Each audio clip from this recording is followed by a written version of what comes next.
Out of all the things I've learned in this class, I think the most important thing this class has taught me is how to know your audience, or whomever you're conversing with, so that way you can understand how they will interpret your statement. Good listening skills and the ability to interpret can help you with your relationships and can help you make new friends. I think that one of the most important things to remember in any communication situation is how to properly interpret your audience.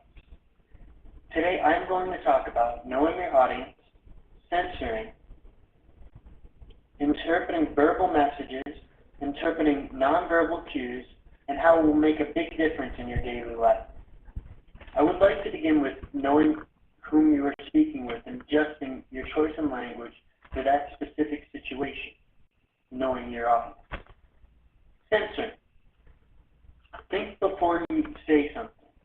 Imagine how your audience will interpret that message before you say it.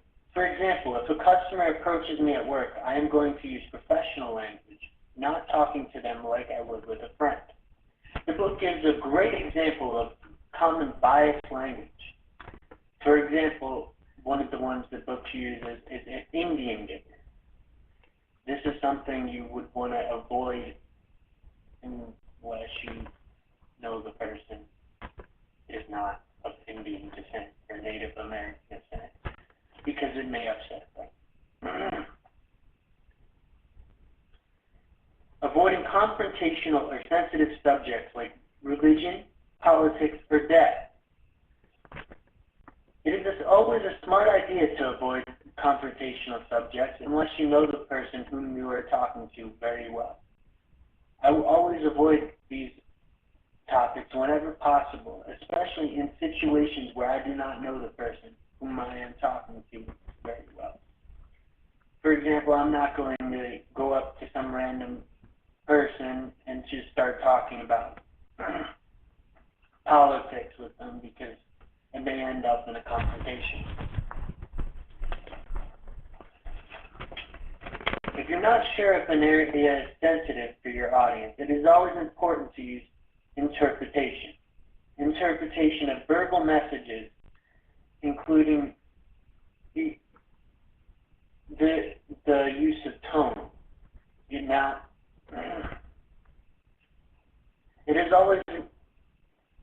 I will always pay close attention to hidden verbal messages by not just listening to the words they are using, but tone as well. For example, a coworker approaches me and asks me to cover for them. I reply, I don't think I can. They say, okay, that's fine.